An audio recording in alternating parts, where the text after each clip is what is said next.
बच्चों last time पर हम लोगों ने पढ़ा था एस ब्लॉक में क्षारीय मृदा धातुएं, एल्कली अर्थ मेटल्स। तो एल्कली अर्थ मेटल्स क्या होते हैं, उनकी प्रॉपर्टीज़ क्या होती है और उनके जो कंपाउंड्स होते हैं वो कैसे कैसे बनाए जाते हैं, उनका क्या यूज़ होता है, इस सब के बारे में हम लोगों ने पढ़ लिया था। तो एस ब्लॉक समाप्त हो गया। एस ब्लॉक में दो ग्रुप थे, फर्स्ट डे और सेकेंड डे, एल्कली मेटल्स और एल्कली अर्थ मेटल्स, क्षारीय धातुएं, क्षारीय मृदा धातुएं, ये एस ब्लॉक में थे।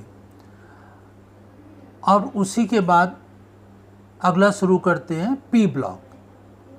पी ब्लॉक में क्या होता है, थर्ड ए ग्रुप है। थर्ड ए ये 13वां ग्रुप, 13 लॉन्ग पीरियोडिक टेबल के अनुसार ये 13 ग्रुप होता है इसके बाद। और जो मॉडिफाइड है उसके अनुसार थर्ड ए। तो लास्ट जो क्षारीय मृदा धातुएं हैं उसमें ये मैग्नीशियम और कैल्शियम के जो बायोलॉजिकल इम्पोर्टेंस थे, इसको कुछ हम लोग डिस्कस कर चुके थे, उसी को आगे और डिस्कस कर लेते हैं कि ये जो मैग्नीशियम होता है, मैग्नीशियम सभी पौधों में पाया जाता है और मैग्नीशियम के सहयोग से ही प्लांट्स में क्लोरोप्लास्ट या हरित लवक का निर्माण होता है। और हरित लवक की सहायता से, क्लोरोप्लास्ट की सहायता से ही पौधों में प्रकाश संश्लेषण या फोटोसिंथेसिस होता है, जिसके कारण भोजन और ऑक्सीजन बनता है। और इसी ऑक्सीजन के कारण क्या होता है, वायुमंडल की जो वायु होती है उसका शोधन होता है। उसमें जो कार्बन डाइऑक्साइड होती है वो पौधे ले लेते हैं, ऑक्सीजन गैस निकाल देते हैं। तो इस प्रकार से ये एयर प्योरिफिकेशन भी हो जाता है प्लांटों के द्वारा फोटोसिंथेसिस की प्रक्रिया में, प्रकाश संश्लेषण की क्रिया में। और इसी के पश्चात मैग्नीशियम हम लोगों के लिए भी आवश्यक है शरीर में और प्लांट के लिए भी आवश्यक। पौधों से भी हमें काफ़ी मात्रा में मैग्नीशियम की प्राप्ति होती है। कैल्शियम भी पौधों को जो यांत्रिकी ऊतक होते हैं, मैकेनिकल टिश्यू होते हैं, उनके निर्माण में कैल्शियम की महत्वपूर्ण भूमिका होती है। हमारे शरीर में हड्डियों के निर्माण में, हड्डियों की मजबूती में, दांत के निर्माण में, दांत की मजबूती में, मांसपेशियों के निर्माण में, मांसपेशियों की मजबूती में, दांतों के निर्माण में, दांतों की मजबूती में, नर्वस सिस्टम की सक्रियता को बनाए रखने के लिए कैल्शियम बहुत उपयोगी होता है। अगर पर्याप्त मात्रा में शरीर में कैल्शियम है तो हमारा दिमाग, हमारा मस्तिष्क अच्छा कार्य करता है। अगर कैल्शियम की कमी है तो हमारा दिमाग सही ढंग से कार्य नहीं करता। तो कैल्शियम हमारे शरीर के लिए बहुत आवश्यक है। कैल्शियम होता है तो कहीं चोट लग जाए तो जल्दी से खून का थक्का बन जाता है कैल्शियम के सहयोग से। और कैल्शियम की कमी है तो रुधिर का थक्का जल्दी नहीं जमता है, खून निकल जाता है ज़्यादा मात्रा में, तो उससे हमारे शरीर को हानि होती है। तो इस प्रकार से कैल्शियम हमारे जितने भी शरीर के अंग होते हैं उनको मजबूती प्रदान करने, शक्ति प्रदान करने और दिमाग के सही ढंग से कार्य करने, सभी क्रियाओं को सुचारू रूप से जारी रखने के लिए, बनाए रखने के लिए कैल्शियम बहुत आवश्यक होता है। अब इसी के बाद ये तो मैग्नीशियम और कैल्शियम की क्या उपयोगिता होती है, क्या इम्पोर्टेंस होती है। और कैल्शियम और मैग्नीशियम ये दोनों ही बहुत अधिक मात्रा में हमें पौधों से, फलों से, सब्जियों से, अनाज से प्राप्त होता है। और इसके अतिरिक्त कैल्शियम को चूने की गोलियों के रूप में भी इस्तेमाल किया जाता है, खाया जाता है, जिसके शरीर में चूने की कमी होती है तो चूने की कमी को पूरा किया जाता है। और कैल्शियम की गोलियां भी आती हैं, जो टैबलेट आती है, बच्चों में कैल्शियम की कमी को पूरा करने के लिए कैल्शियम की टैबलेट भी दी जाती है। ये तो भाई क्या हुआ, मैग्नीशियम और कैल्शियम के बायोलॉजिकल इम्पोर्टेंस क्या है। मैग्नीशियम और कैल्शियम जो एल्कली अर्थ मेटल्स हैं। अब इसी के बाद हम लोग पढ़ते हैं एलिमेंट्स ऑफ ग्रुप 13 ग्रुप के जो एलिमेंट्स होते हैं, 13वें समूह के जो तत्व होते हैं, कौन से, उसे हम कहते हैं बोरॉन फैमिली, क्योंकि उसमें सबसे ऊपर बोरॉन होता है, तो बोरॉन फैमिली इसको कहते हैं। 13 ग्रुप के एलिमेंट्स को बोरॉन फैमिली कहते हैं। बोरॉन सबसे ऊपर होता है। इसमें क्या होता है, boron, aluminium, gallium, indium, thallium. तो बोरॉन फैमिली में या 13 ग्रुप के जो एलिमेंट्स होते हैं वो कौन कौन से होते हैं, boron, aluminium, gallium, indium, thallium. तो ये 5 एलिमेंट्स इस ग्रुप में होते हैं और सभी के जो इलेक्ट्रॉनिक कॉन्फ़िगरेशन या इलेक्ट्रॉनिक विन्यास होता है उसके लास्ट में क्या आता है, NH2 और Np1। NH2 मतलब 2 इलेक्ट्रॉन और Np1 1 इलेक्ट्रॉन। लास्ट में P आता है।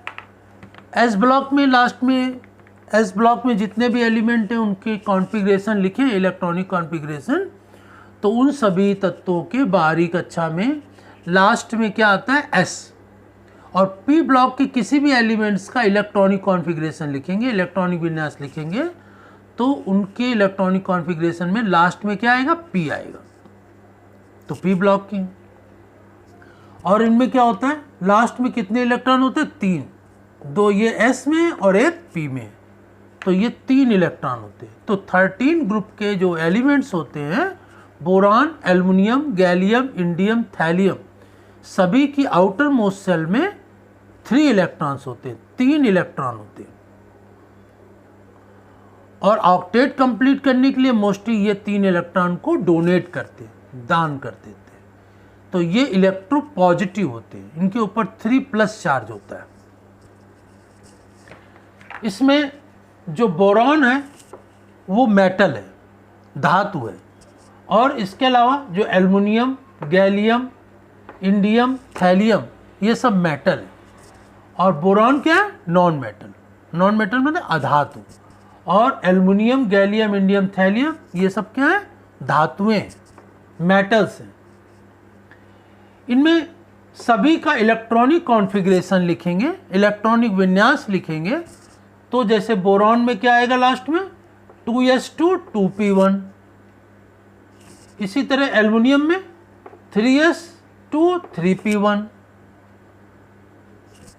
गैलियम में 4s2 4p1, इंडियम में 5s2 5p1, थैलियम में 6s2 और 6p1।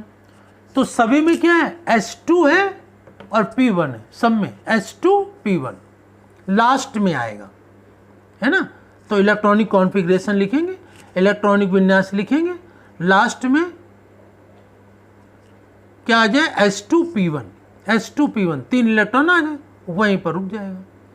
अब इसमें एक को याद रखेंगे क्रम से, 5 एलिमेंट है, boron, aluminium, gallium, indium, thallium. तो बोरॉन में क्या होगा, 2s2 2p1, फिर इसके बाद 3s2 3p1, फिर इसके बाद 4s2 4p1, 5s2 5p1 और 6s2 6p1, क्रम से है। पहले 2, फिर 3, फिर 4, फिर 5, फिर 6, क्रम से है। एक याद होगा, बाकी सब उसी क्रम में याद हो जाएंगे। तो सभी में आउटर लास्ट में क्या आएगा, s2p1। तो यहाँ पर n लिखा गया, n मतलब जो नंबर ऑफ सेल होते हैं वो आता है। तो यहाँ पर ये क्रम से इलेक्ट्रॉनिक विन्यास लिखते हैं। इसका बोरॉन का एटॉमिक नंबर 5 होता है, एल्युमिनियम का 13, गैलियम का 31, इंडियम का 49, थैलियम का कितना होता है, 81। तो ये इसमें इलेक्ट्रॉनिक कॉन्फ़िगरेशन या इलेक्ट्रॉनिक विन्यास लिख सकते हैं। और ये बोरॉन नॉन मेटल है, बाकी सभी मेटल है। और इसमें ध्यान देना है कि गैलियम, इंडियम, थैलियम ये 3 मेटल जो हैं धातुएं कैसे रेयर मेटल्स हैं। रेयर मेटल दुर्लभ धातुएं, दुर्लभ मतलब कि बहुत कम मात्रा में मिलती है, इसलिए इनको दुर्लभ धातुएं कहा जाता है। और ये बहुत ही सक्रिय होती है, तो ये फ्री स्टेट में नहीं पाई जाती, स्वतंत्र अवस्था में नहीं पाई जाती, विभिन्न प्रकार के यौगिकों के रूप में पाई जाती हैं, तत्वों से क्रिया कर जाती हैं तो यौगिक के रूप में। और जो बोरान होता है वो अपर रूपता या एलोट्रोपिज्म शो करता है। बोरान केवल एलोट्रोपिज्म या अपर रूपता को प्रदर्शित करता है। तो ये इसके एलिमेंट्स, इलेक्ट्रॉनिक कॉन्फ़िगरेशन और रेयर मेटल्स कौन कौन से होते हैं, और ये फ्री स्टेट में नहीं पाए जाते। इनकी वैलेंसी कितनी होती है, संयोजकता 3, क्योंकि आउटर मोस्ट शेल में 3 होते हैं, 3 को ये डोनेट कर देते हैं, तो वैलेंसी 3। ऑक्सीडेशन स्टेट, ऑक्सीकरण अवस्था कितनी होती है, +3। मेटेलिक कैरेक्टर क्या होता है, बोरॉन तो इसमें नॉन मेटल है, और इसके अलावा इसमें सभी क्या है, मेटल, केवल बोरॉन नॉन मेटल है। और इस ग्रुप में ऊपर से नीचे चलेंगे तो क्या होगा, नॉन मेटेलिक कैरेक्टर डिक्रीज होगा और मेटेलिक कैरेक्टर इंक्रीज होगा। मतलब नीचे चलने पर धात्विकता बढ़ेगी और अधात्विकता घटेगी। तो इस प्रकार से मेटेलिक कैरेक्टर ग्रुप में ऊपर से नीचे चलने पर क्या होता है, बढ़ता है। मेटेलिक कैरेक्टर या धात्विकता का लक्षण बढ़ता है, इंक्रीज होता है। ठीक है, मेटेलिक कैरेक्टर ऊपर नॉन मेटल है तो नॉन मेटेलिक कैरेक्टर डिक्रीज होगा और मेटेलिक कैरेक्टर इंक्रीज होगा। पॉजिटिविटी तो इसमें होती है क्योंकि इलेक्ट्रॉन को डोनेट करते हैं, ठीक है ना। और पॉजिटिविटी या धन विद्युतीय प्रकृति बोरान को छोड़कर सभी में बहुत ज़्यादा होती है। पॉजिटिविटी या विद्युत धनात्मकता बहुत ज़्यादा होती है और ये ऊपर से नीचे चलने पर ग्रुप में बढ़ती चली जाती है। इसके अलावा एटॉमिक और आयनिक रेडियाई, परमाणु त्रिज्या और आयनिक त्रिज्या भी ग्रुप में ऊपर से नीचे की तरफ चलेंगे तो बढ़ती जाएगी। आयनिक त्रिज्या और परमाणु त्रिज्या, एटॉमिक और आयनिक रेडियाई। आयनाइजेशन एनर्जी, आयनन ऊर्जा, ये आयनन ऊर्जा भी ऊपर से नीचे की तरफ चलने पर क्या होगी, डिक्रीज होगी। आयनन ऊर्जा या आयनाइजेशन पोटेंशियल या आयनन विभव भी इसे कहते हैं। आयनन विभव क्या होता है, किसी भी तत्व की या एलिमेंट की बाहरी कक्षा से एक इलेक्ट्रॉन को निकालने के लिए जितनी ऊर्जा की आवश्यकता होती उसी को हम आयनाइजेशन पोटेंशियल या आयनाइजेशन एनर्जी या आयनन ऊर्जा कहते हैं। तो ये डिक्रीज होती ऊपर से नीचे चलने पर in group from top to bottom. Electronegativity, इनकी इलेक्ट्रोनिगेटिविटी बहुत कम होती है, विद्युत ऋणात्मकता कम होती है क्योंकि ये इलेक्ट्रॉनों को ग्रहण करने के बजाय त्याग ज़्यादा करते हैं, तो इलेक्ट्रोनिगेटिविटी इस ग्रुप में कम होती है। इसके पश्चात फिजिकल प्रॉपर्टी, जो भौतिक गुण होते हैं उसमें क्या है कि जो बोरान से लेकर के थैलियम तक सभी की जो डेंसिटी होती है, जो घनत्व होता है वो इंक्रीज होता है, बढ़ता जाता है। और इनका मेल्टिंग पॉइंट जो होता है, गलनांक जो होता है वो घटता चला जाता है और थैलियम का ज़्यादा होता है, इंक्रीज होता है। तो मेल्टिंग पॉइंट ऊपर से नीचे चलेंगे तो ये कैसा हो, डिक्रीज होता चला जाता है और थैलियम में इंक्रीज होता है। तो इस प्रकार से ये आज हम लोगों ने पढ़ा मैग्नीशियम और कैल्शियम की बायोलॉजिकल इम्पोर्टेंस क्या होती है, और दूसरा क्या पढ़ा, हमने नया चैप्टर शुरू किया है, कौन सा, एलिमेंट्स ऑफ ग्रुप 13 या बोरॉन फैमिली। और बोरॉन फैमिली में कौन कौन से एलिमेंट्स आते हैं, उनका इलेक्ट्रॉनिक कॉन्फ़िगरेशन क्या होता है, उनका एटॉमिक नंबर क्या होता है और उनकी जनरल प्रॉपर्टी, सामान्य गुण क्या क्या होते हैं, उसको हम लोगों ने डिस्कस किया है। और इसी के आगे नेक्स्ट टर्न पर जो बोरॉन फैमिली है उसकी प्रॉपर्टीज़ को हम लोग डिस्कस करेंगे। धन्यवाद।